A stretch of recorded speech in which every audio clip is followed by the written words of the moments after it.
come from a long lineage of proud warriors. We had a great number of visitors at our dojo, many of them masters of their respective disciplines. At some point, I picked up a blade of my own and began to mimic their movements.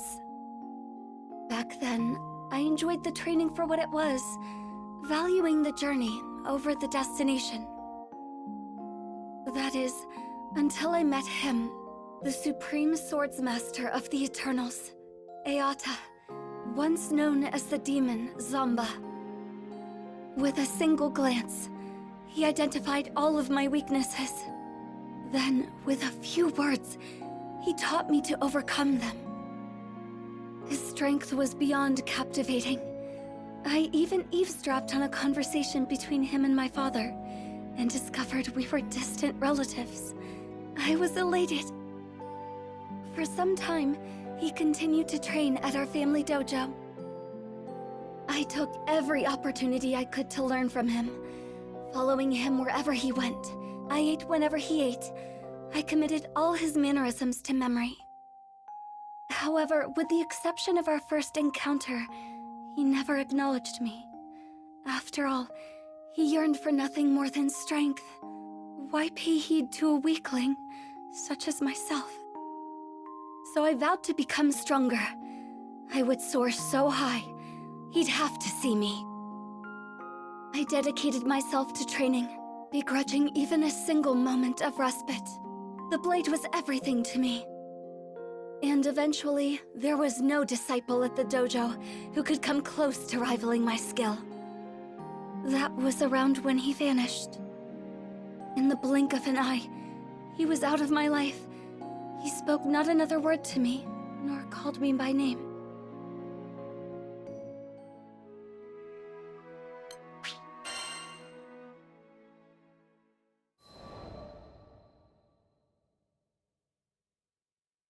I was meditating in the forest one day when a group of travelers approached me.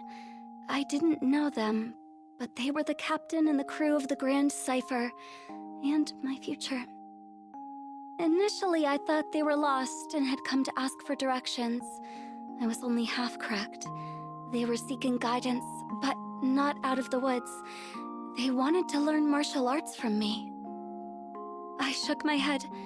I was no master, only a chrysalis struggling to break free of my own shell. I believed the captain was mocking me, but that wasn't the case. I looked into the captain's eyes and found truth, alongside a burning desire for strength. It felt as if I was in his presence again. I found myself drawn to the captain. That's why I decided to join the crew of the Grand Cipher on their journey across the skies. I was convinced that this was the only path that could reunite me with Zamba.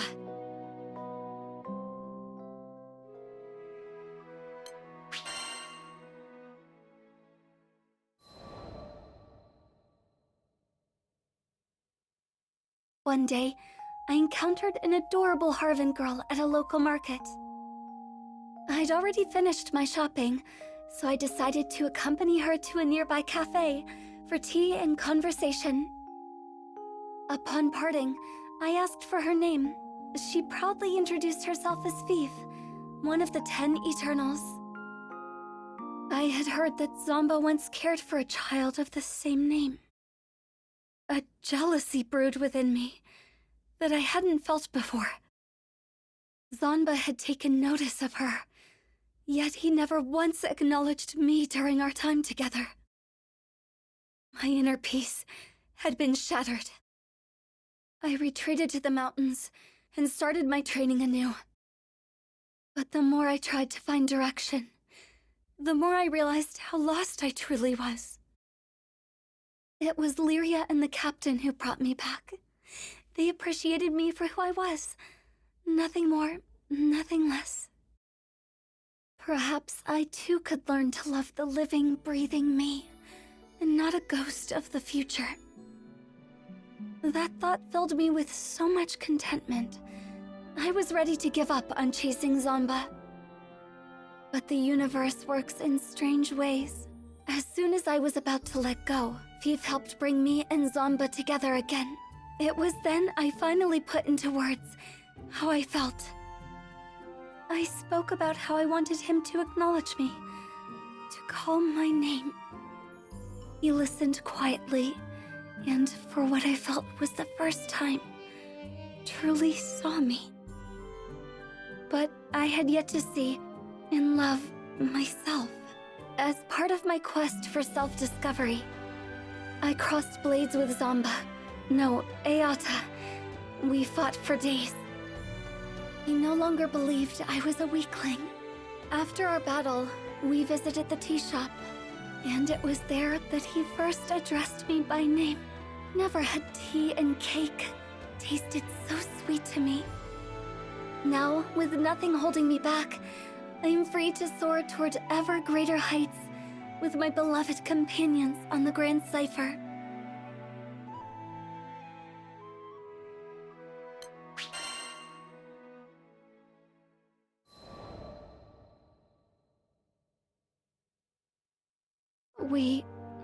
I had failed that day at the Hill Wind Altar. I had spent years training and sharpening my skills, devoted my entire life to the pursuit of strength. But in that moment, it all amounted to nothing. Our experiences in Zego Grande had planted a seed of doubt in my mind. Over time, it grew, dense and wild as a jungle, choking me with a sense of helplessness like I'd never felt before. I wasn't able to protect Lyria or the captain. I had found my identity as a big sister, as a guardian, but now that I'd failed, who was I? I thought about resuming my training, but I couldn't afford to isolate myself like that. What if something were to happen while I was away? Then, the solution came to me. Whenever the captain was about to take on a dangerous mission, I would complete it first. That way, I could train myself and protect the crew in one fell swoop. I was too blind to see that despair had clipped my wings and chained me once again to the past.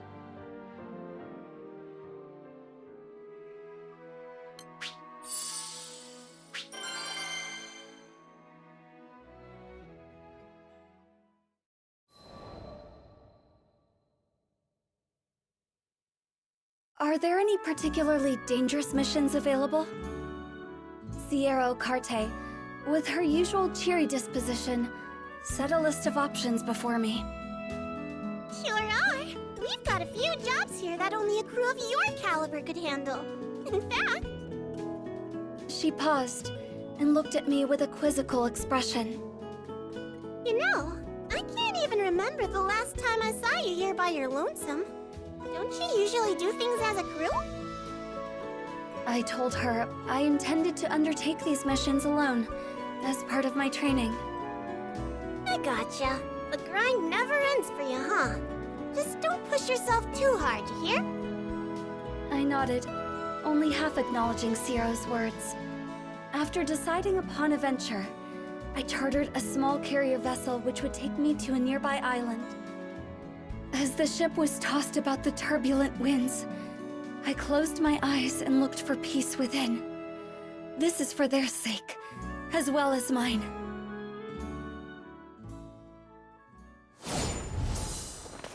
Dance of the... According to Sierra, the threat should be somewhere around here.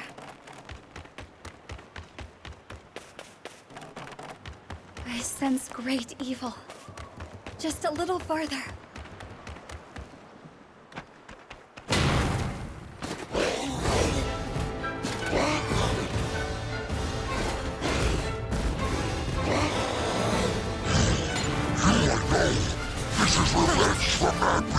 Shall we test which is stronger?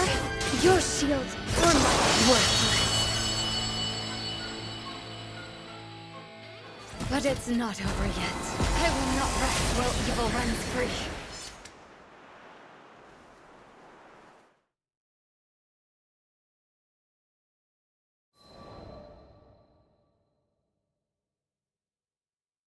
Do you not have anything more dangerous? I made quick work of the mission and returned at once to Sierra. She seemed taken aback when I demanded more work, but I was determined. If someone had to risk their life, better me than the captain. The crew didn't have to know. They would be kept free from worry and danger, while I grew stronger. I was so absorbed in my thoughts, I'd failed to notice how Sierra's eyes grew ever more clouded with worry.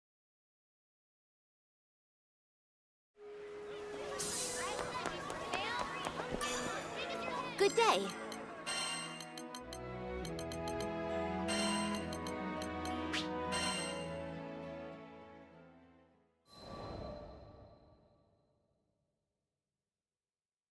I continued to take one treacherous job after another.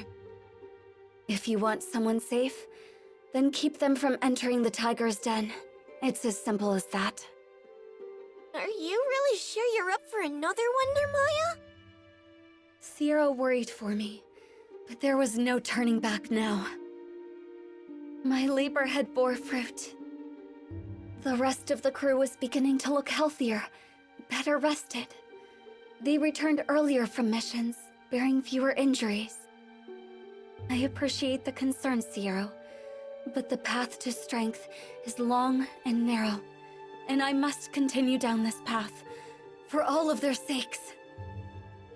I was fixated on protecting my loved ones. They were all I could see. If they were safe, then nothing else mattered. That thought alone was enough to steel my resolution.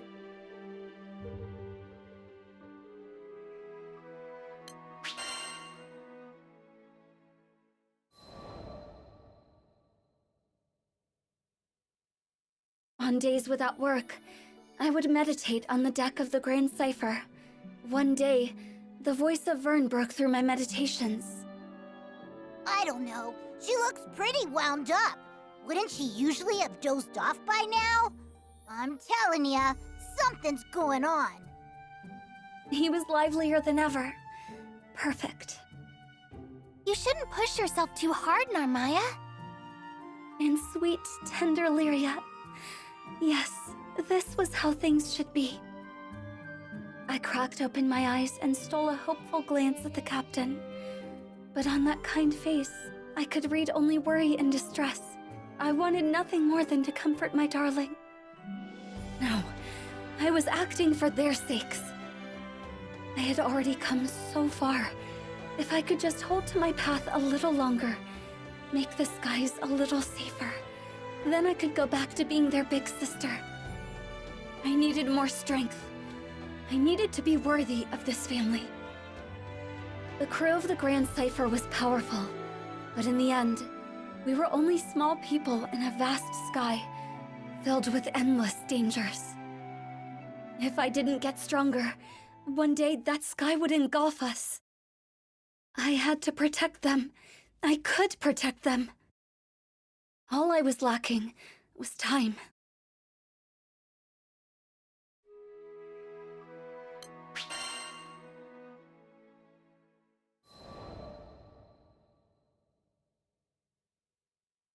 I couldn't believe it. I rushed back to Zero after every mission, but that day the captain had dropped by without my knowledge and taken up a request, a particularly treacherous one. It was careless to think that Zero would reserve every single dangerous job for me. The Grand Cipher crew's more than capable of handling it. Couldn't she see? The universe worked in dark and mysterious ways. Their lives were always in danger. If I allowed monsters to wander free through the skies, their rot would continue to seep until I, just one lonely figure, could no longer hold back the tide. I had to hunt them all down. There was not a moment to lose. I had to cut down the root of evil, so it could never spread again. I would not kill out of malice, nor did I seek meaningless violence. But when weighing the lives of my loved ones against the lives of these beasts, the answer was clear.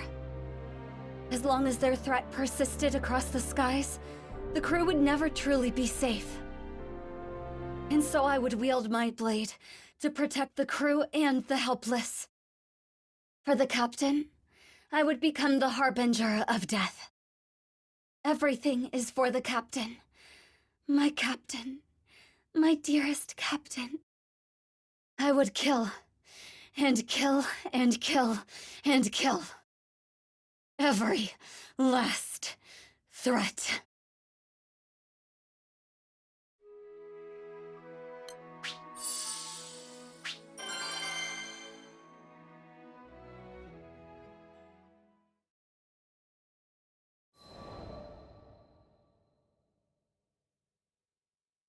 I found the largest known monster's den in this skydom, and began my hunt.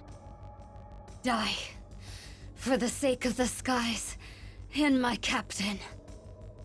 My blade cut through flesh and bone. Again, again, again and again.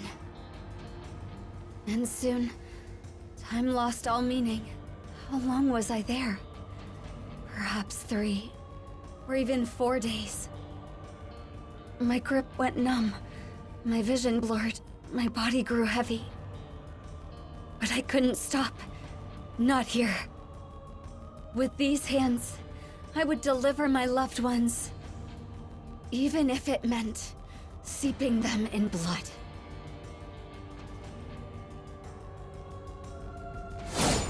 Next is 979. I must stay strong. For the captain.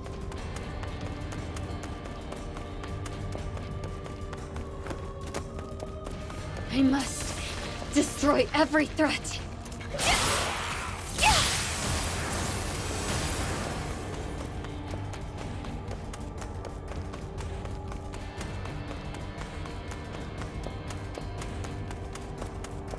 They must all be eliminated.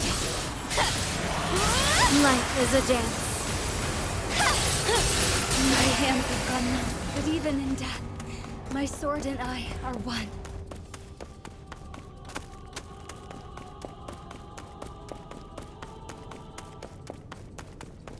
Out of my sight.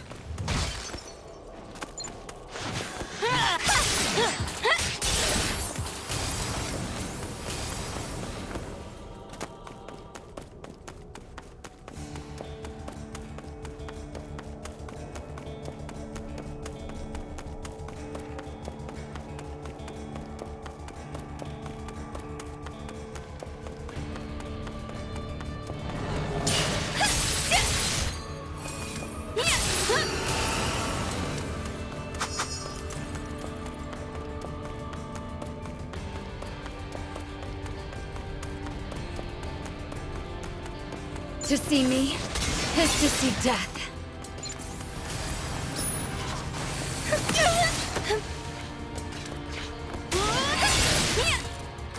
Dream 1,000 wars.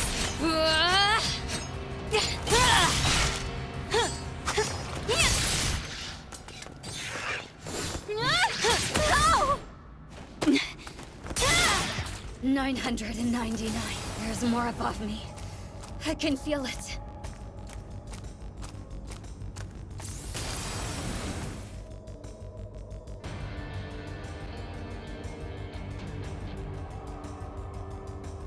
Here.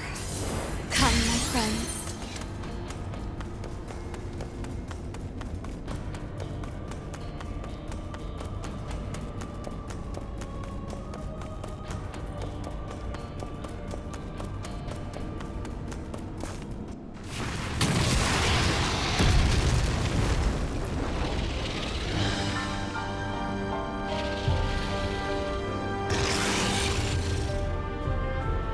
You have breathed your last. Sword, strike as light! Dance of the pink petals. Float. Watch out for their next attack. I will take your life, even if it costs me mine!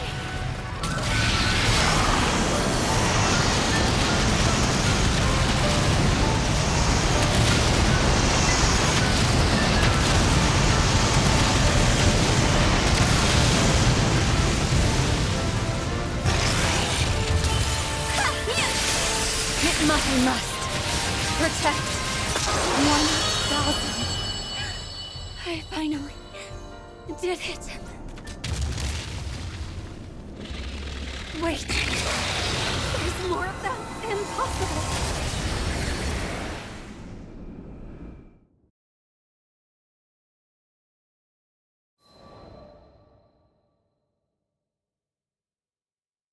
My body had reached its limit. I had managed to fend off countless hordes of monsters, but more kept creeping from the shadows. I summoned the last of my strength for one final swing. Then my sword clattered to the ground. Darkness. Monsters began to close in, claws drawn, ready to kill. I closed my eyes, waiting for it all to end. But before my mind could fade into darkness, I was roused by a brilliant flash. Narmaya! Captain? Let's get you out of here! Quickly! You had us worried, you know? Vern, Lyria too? The captain took my hand, but I couldn't leave yet. I had to finish the job. Narmaya, I'm so sorry we didn't notice what you were going through sooner. My heart plunged. I should have been the one apologizing. I was the one who failed. Gently, I tried to withdraw my fingers from the captain's. We heard it all from Sierra. Can't believe she's been giving you all the hard jobs. You were doing it to protect us, right? I parted my lips.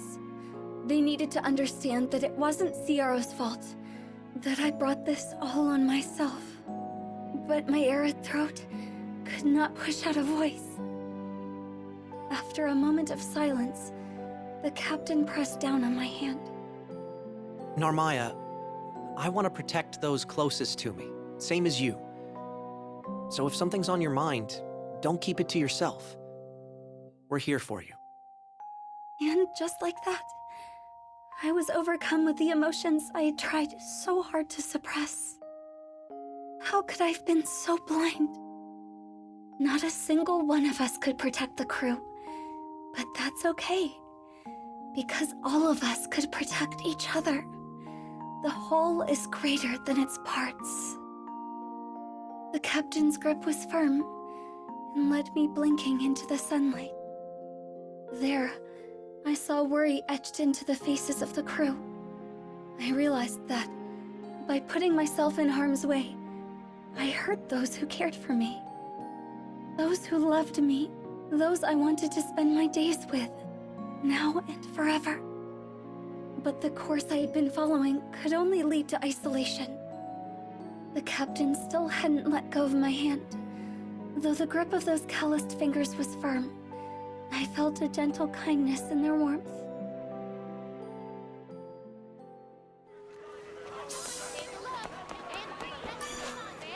Need something?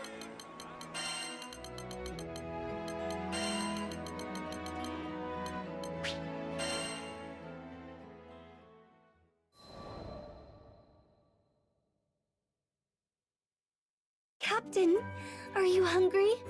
I'd be more than happy to feed you. Or maybe you'd like a nap. I always thought I had to be strong for my loved ones, never truly realizing they were my strength. We supported each other. We lessened the burden of sorrow and shared the light of joy. Lyria, you've got a bit of cream on your cheek. Here, let me wipe it off for you. Oh, thank you, Narmaya. I'm glad Butterfly Girl's back to normal. But is it just me, or is she laying it on even thicker than usual? Vern was adorable, trying to play the part of the tough dragon. However, as I took him into my arms, I thought, he shouldn't have to put on an act around me. After all, we're family, aren't we?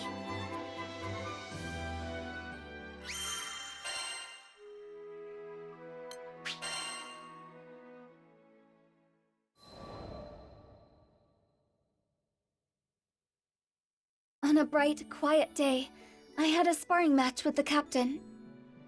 I once locked myself away from the world in the pursuit of strength, training in solitude. But I've since found that I train best with those I love around me, to lend me a guiding hand or an encouraging voice. The captain held nothing back during our session. It seems I'm not the only one who has grown stronger. Our blades rang bright and clear, and the captain's smile is a clear reminder of how far I'd come.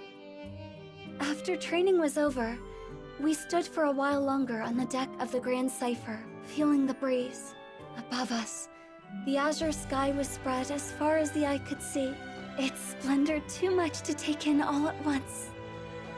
I felt as if I would be consumed by the sky itself, and grasped the captain's hand. In that moment of peace, I swore that I would keep learning and growing.